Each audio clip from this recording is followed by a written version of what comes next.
Hello,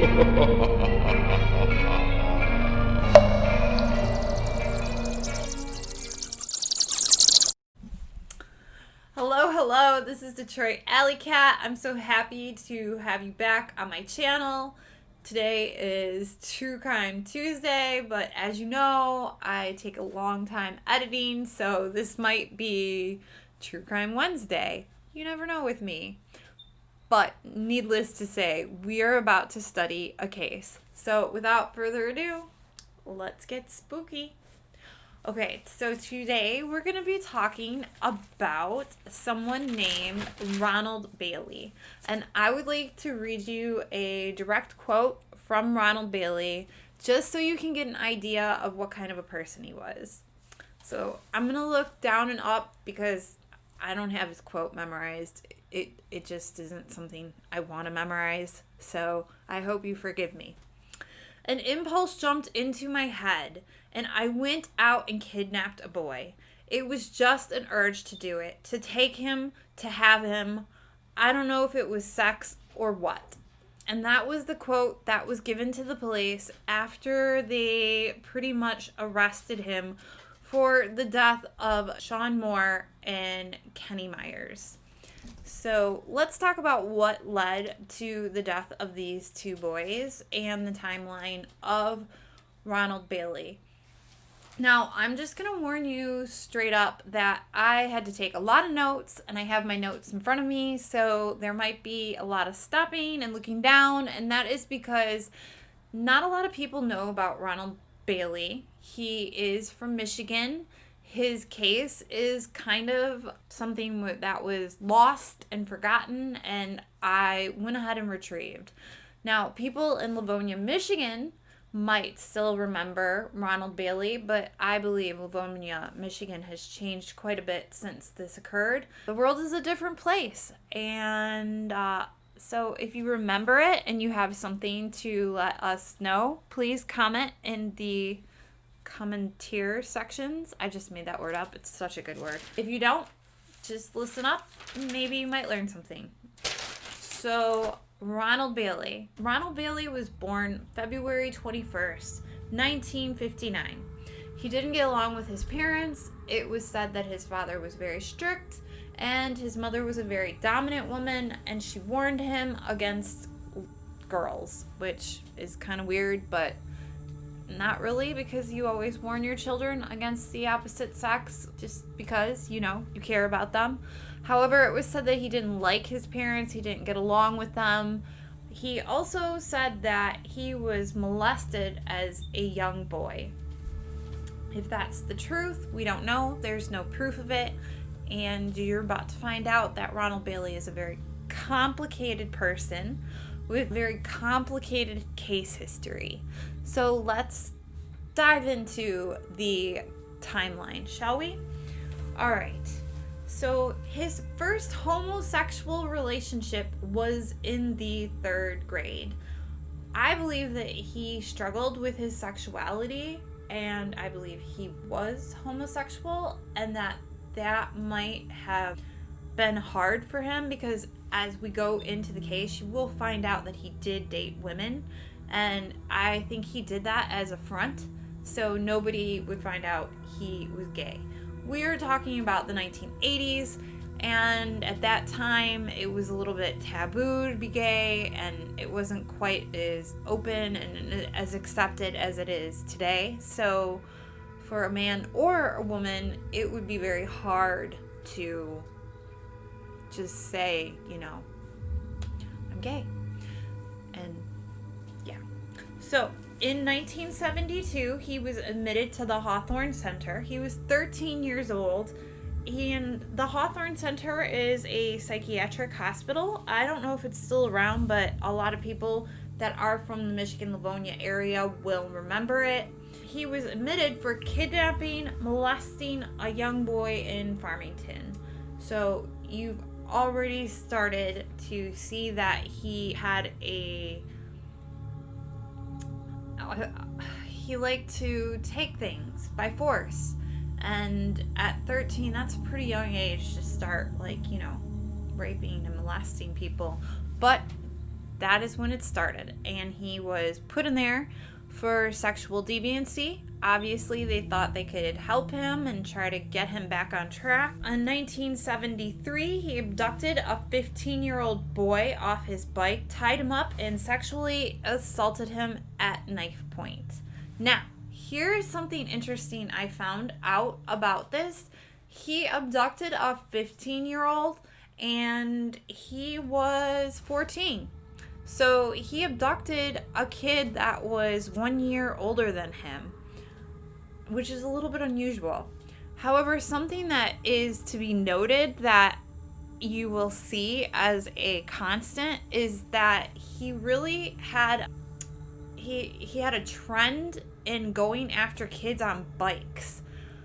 I don't know why, but almost all of his victims were on bikes, and he really liked to go after kids that look like him. So you're talking about a Caucasian boy with blonde hair, and his favorite age, the most kids with the same age is around 14 years old. So I would say most of his victims were between the ages of 13 to 15, with a lot of 14-year-olds in there. In June 12th, 1974, he kidnapped and molested a 12-year-old. So yeah, there's a 12-year-old in there. And he was sent back to Hawthorne. He was considered a model patient at Hawthorne, which is kind of strange. They didn't see any problems with him. They thought he was kind of pleasant compared to the other patients. So, sometimes pedophiles or criminals, if they're smart or they just know how to play the game, they'll pretend to do whatever it takes to get released just because they know what people want to say. So when it says model patient, I just can't help but think that he said whatever he had to say so he could get back out and continue doing what he wanted to do. He had a heterosexual affair with one of the nurses at Hawthorne, which is really interesting too. She was 10 years older than him, and it says it was an affair. So I don't know if she was married or they just considered it an affair because she was a nurse and he was a patient, but regardless, he had a relationship with one of the nurses in a hospital, which I think is kind of shady because if you work at a mental hospital, you should not be having a relationship with any of your patients because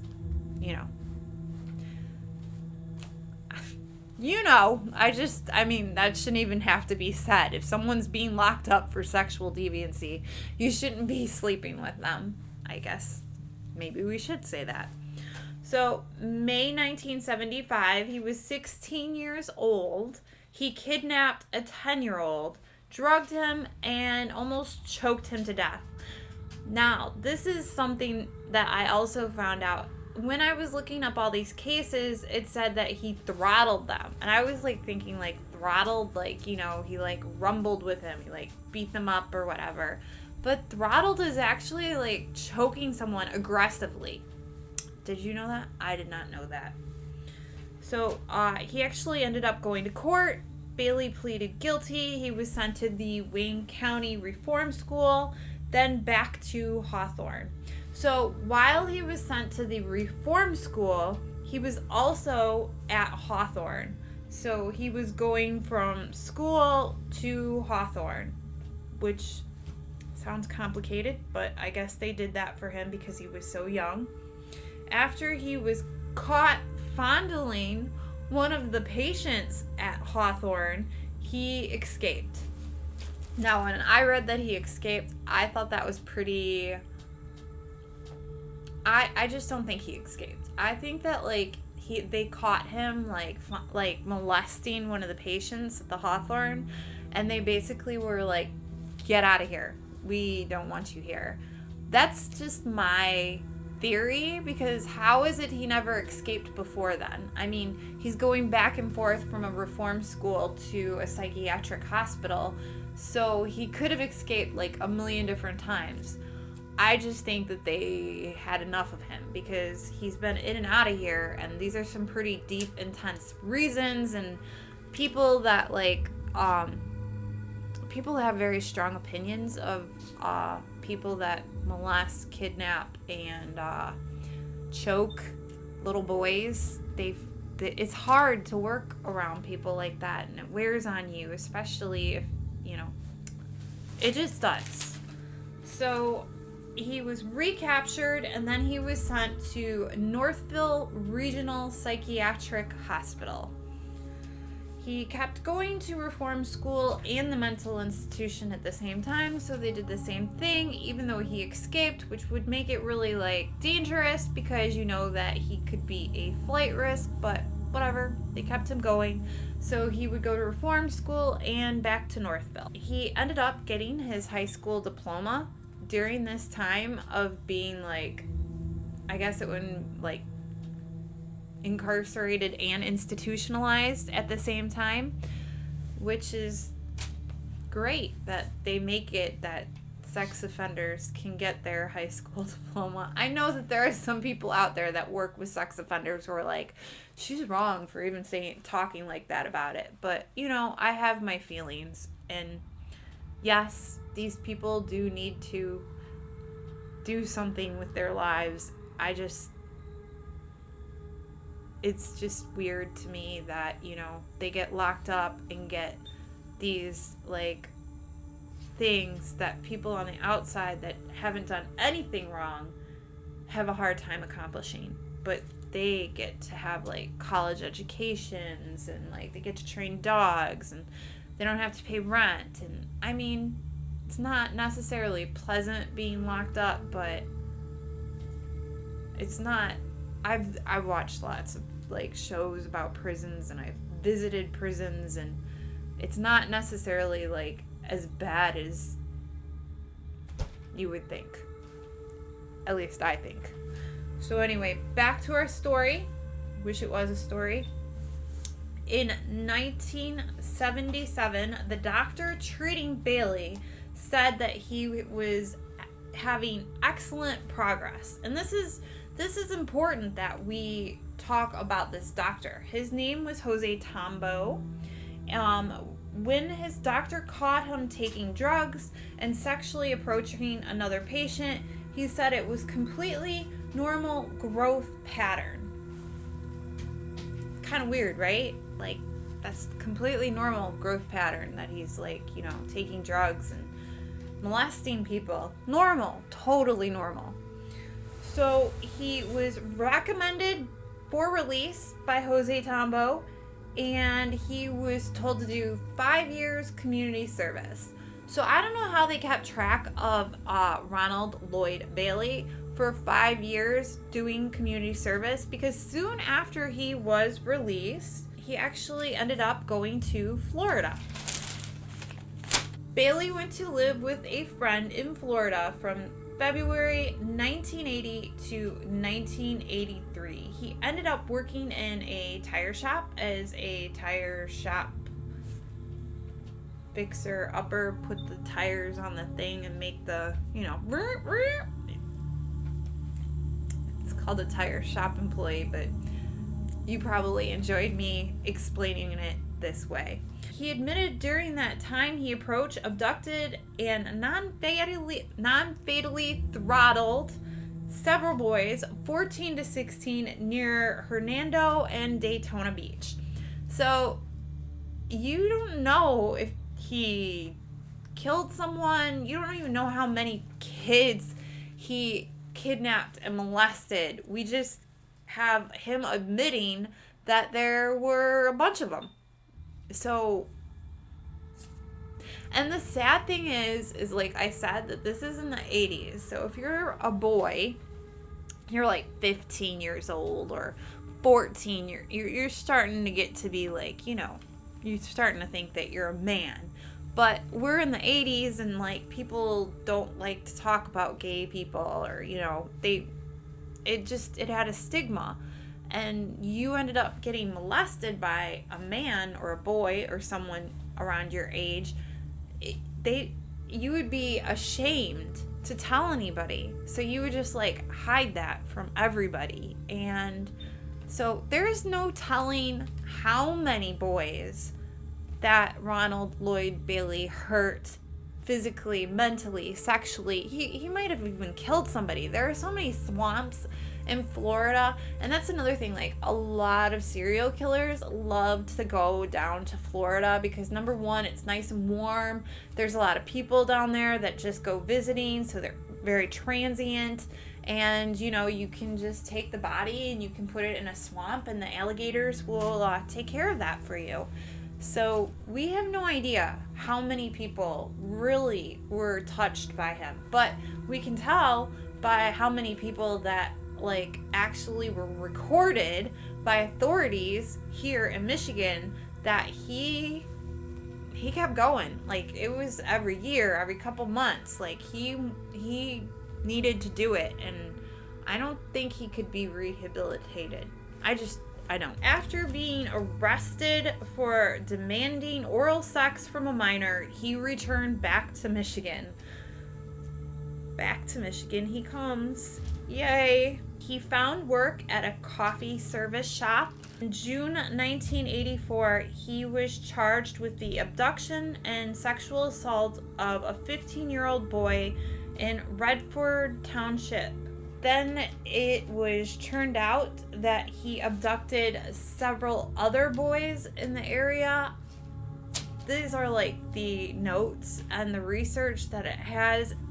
I really think that there are a lot of victims that just did not want to come forward and talk about it because they felt like this was their fault. They were embarrassed. They didn't want to be known as the boy that was touched by a man. And that's sad because, like, Ronald Bailey got to have a whole lot of victims because of this. We're going to go ahead and talk about the two boys that we know for sure that he murdered. So the first boy that we're going to talk about is Shawn Moore. Shawn Moore, he was like a really good kid. I actually read a lot more about Shawn Moore like 10 years ago than I could find on him today. I read interviews from his parents. I read interviews about the bike that they found. I read all kinds of stuff. I even read like the accounts of like what Ronald Bailey said that he did to Shawn Moore. It's rough reading if you can find it, which is very hard to find because I couldn't find it. On August 31st, 1985, Bailey asked one of his friends if he wanted to go fishing with him, but his friend's mother said no. So he ended up asking like his girlfriend, she couldn't go. He asked a couple other people, he couldn't go. So I guess he got really, really mad that nobody could go fishing with him. So he ended up getting into his white Jeep Renegade, which is important, and he just started like driving around. They said he started casing the area, and he was going from different parties to different people's houses. He was like smoking a lot of pot, and he was drinking a lot, so he was kind of like inebriated, and he was just going around and doing this. And then he ended up going to a party store, and he noticed a young boy at the party store who had rode up there on a bicycle, and the young boy was drinking a soda. And that young boy ended up being Shawn Moore. So he kind of was like watching him, and then Shawn Moore, like, you know, finishes his pop and he decides to drive home on his bicycle, and then Ronald Bailey decides to follow him. And at this point, Ronald Bailey goes up to him and he basically asks him like, hey, do you know the directions to this? And I don't know what transpired, but eventually he like grabs Shawn Moore, shoves him in the car, and just takes off with him. So he takes him up to the cabin, his girlfriend's cabin, which that's gotta suck for her to know what happened there. And then that day, like, he actually ended up like smoking pot, and he started drinking. He made dinner for Shawn Moore and himself, and he said he went to sleep. He didn't touch him. these are the accounts according to Ronald Bailey. So what is real out of this, I can't tell you. The next day, however, he admitted that he ended up sodomizing Shawn Moore, and the next thing I'm going to tell you is going to be really hard because it's just rough. So Shawn Moore was very upset. He was crying. He said he was in pain, and Ronald Bailey told him to smoke some weed because that would help him. So he forced him to smoke weed, and I don't know if Shawn Moore ever smoked weed before, but so now he's like stoned, and instead of leaving him alone, Ronald Bailey, like, I read that he sexually tortured him. Like, he just kept raping him and touching him, and like it lasted a long time. Like it was brutal. He wasn't a very nice guy. He was a really messed up person, and it really bothered me because when I read about like how it happened, like, you know, Ronald Bailey talked about how Shawn Moore cried a lot, and he cried for his mother, and that's just like, it made me hate him like really bad. And so eventually he said he throttled him, and I don't know, like, if he had a thing for choking him. He said that he was trying to make it more, he was trying to make the sexual experience better, like it was going to be good at all because he was being raped. So he ended up killing Shawn Moore that way, and he didn't know that he was dead, at least according to Ronald Bailey. So he went to bed, and he woke up the next day, and he discovered that he had killed him. So he decided that he was going to throw him in the woods somewhere, and then he was just going to act like nothing happened. So the one thing that he didn't count on was that a witness had actually watched what happened and had saw Jeep Renegade. They had an actual sketch of Ronald Bailey, and they had, like, you know, a description of the Jeep Renegade. So the police were pretty, like, on top of it. So they knew that there was they knew that there was a pedophile in the area, and they had been looking for it. And I believe there was some kind of a witness that had spotted the Jeep Renegade. It was important because they connected the two cases, Kenny Myers and Shawn Moore, together because of the Jeep Renegade. So they already kind of thought that once they catch the person who abducted Shawn Moore, that they would know what happened to Kenny Myers. So we're going to talk about the timeline that happened right around Shawn Moore's abduction. So September 1st, 1985, I know that I keep saying 1985, a witness reports that the man who took Shawn was driving a Jeep, not a pickup as originally reported. So I guess somebody said that he was in a pickup, but it was definitely a Jeep. September 2nd, 1985, Michigan State Police released a composite sketch of the person seen kidnapping Shawn and a photograph of a Jeep similar to the one that it is believed that the suspect is driving. So now they've got the Jeep. September 3rd, police establish a command post in Brighton at a warehouse, and a reward fund is started.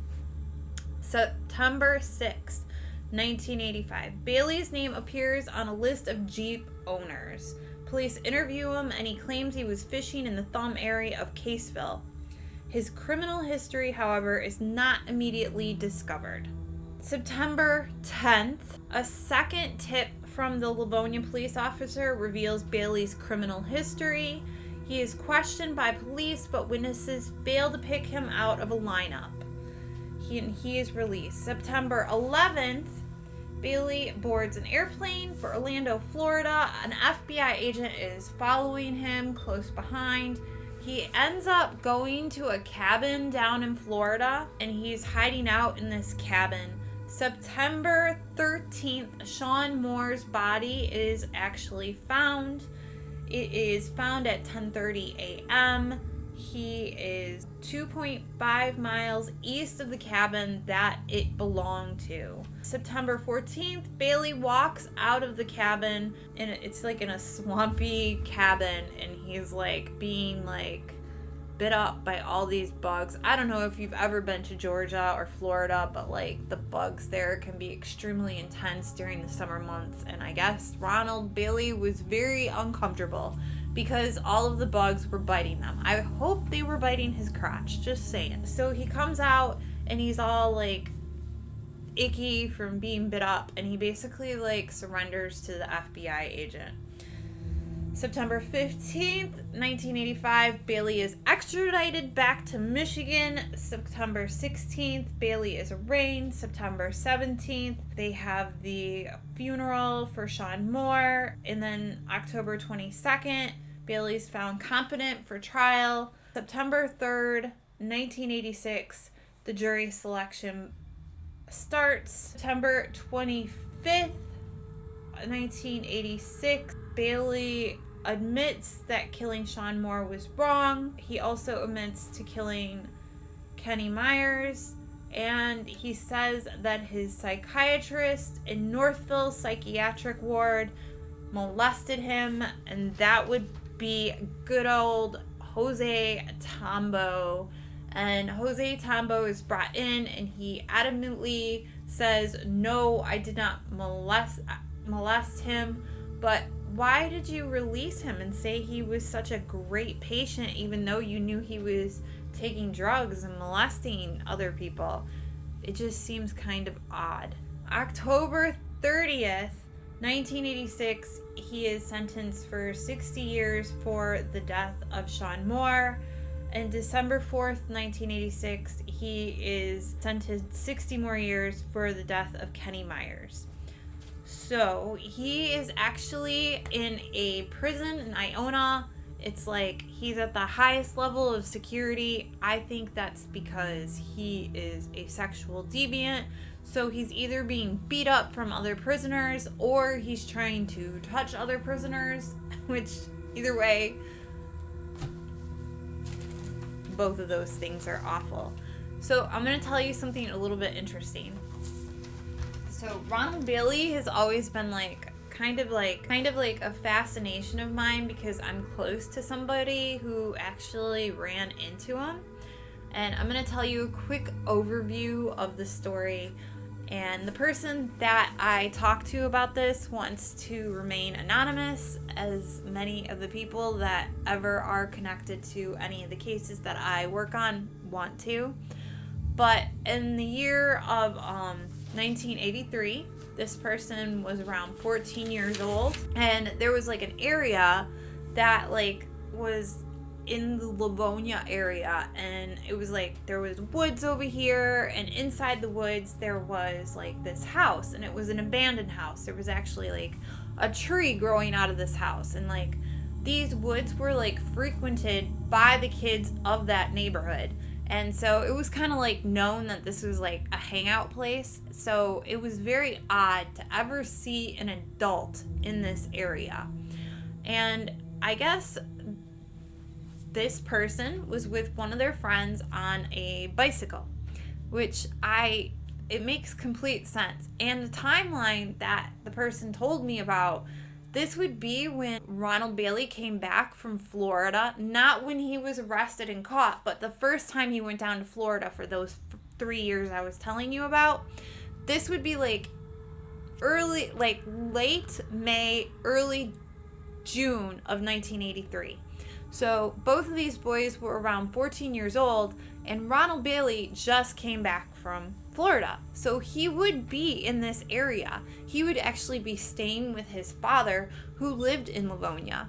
And what's funny is, so that these two boys, the person I know and his friend, are deciding that they're going to ride bikes and do whatever 14-year-old boys do while they ride bikes. And they see two cops, and they pass the cops on the way into the woods, and they're going to cut through a path or whatever. But when they cut through this path, they see the house, and they look over, and there's this man. He's wearing a long white dress shirt and a pair of black pants.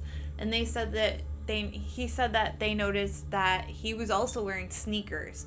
He said it was just very weird because they'd never seen this man in this area.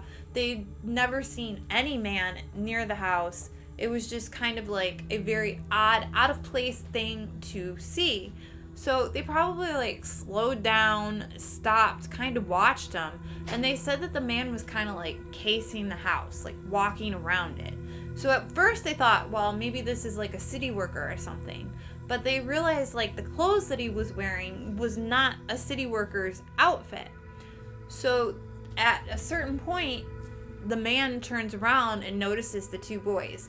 Now, just so you know, like, these two boys that noticed this man were exactly like Ronald Bailey's victims all were. They were Caucasian boys with blondish hair, and Ronald Bailey used to say that he used to like to go after boys that reminded him of him, which is really narcissistic and weird.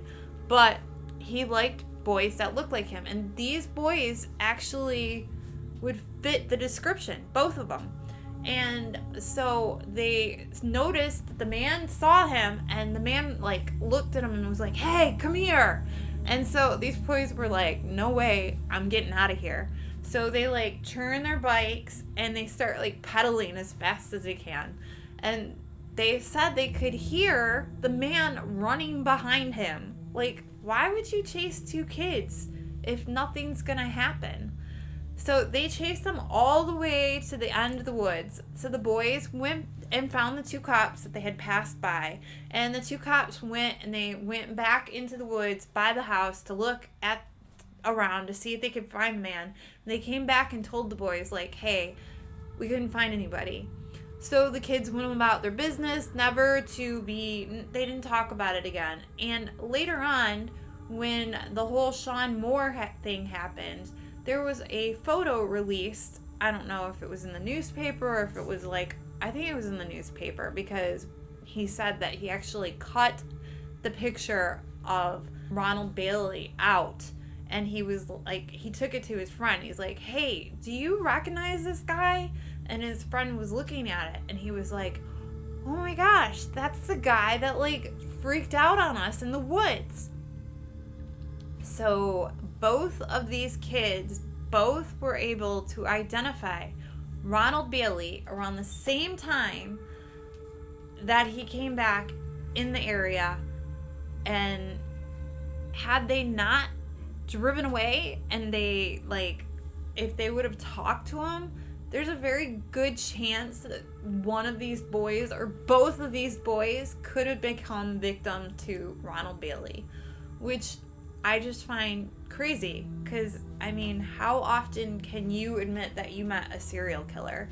And both of these boys did. Not just a serial killer, but like a serial pedophilic monster killer. Like a pretty intense one. And, you know, I was told that story a while ago, and like, what was even more interesting is when I went to school, because I used to go to school for criminal justice. I've always been very interested in criminal justice. There was a police officer that used to teach the class. It was actually a sergeant. And he talked about Ronald Bailey all the time. And I was always like, it was like such a interesting case, because like, you know, Livonia is so close, and I mean, there's a very good chance that there's more children that were killed, but at the same time, like, Ronald Bailey admitted to killing Kenny Myers, and he admitted to killing Shawn Moore. So like, what would he have to lose from like admitting if he killed other people? I don't know. But I do know that it's really hard to find anything about Ronald Bailey, and it's not even remembered that there was a serial killer in Farmington Hills that killed little boys named Ronald Bailey. So it's my job to let you know, to remind you that, I don't know, history repeats itself. It always happens. And that you think that crimes can never touch you or be close to you, but like, that's so close to me that like, I had somebody tell me about how they like saw and was almost taken by Ronald Bailey, which I think is really crazy. And just, it is what it is, But I hope you enjoyed this story today. I know I looked down a lot because this is such it's like an older case, not that old, but it's a case that you can't find a lot of information on about it. And like, I like to watch things. I don't know. I learn from watching like documentaries. That's just the way I am. So when I read, I have to take notes and like study little note cards and all that kind of stuff. And, I just wanted to make sure I had all the information correct. So I hope you're having an amazing October. I hope you enjoyed this story. If you did, I would love if you subscribed. I would love if you left a comment, even if it's like, Detroit AllyCat, you suck, you read, I could tell, or you're like, I really think you're cool. I like those too, they make me feel better. But yeah, if I don't see you and this is the last video you watch before October 31st, happy Halloween, and thank you so much for watching, and as always, stay safe and stay spooky.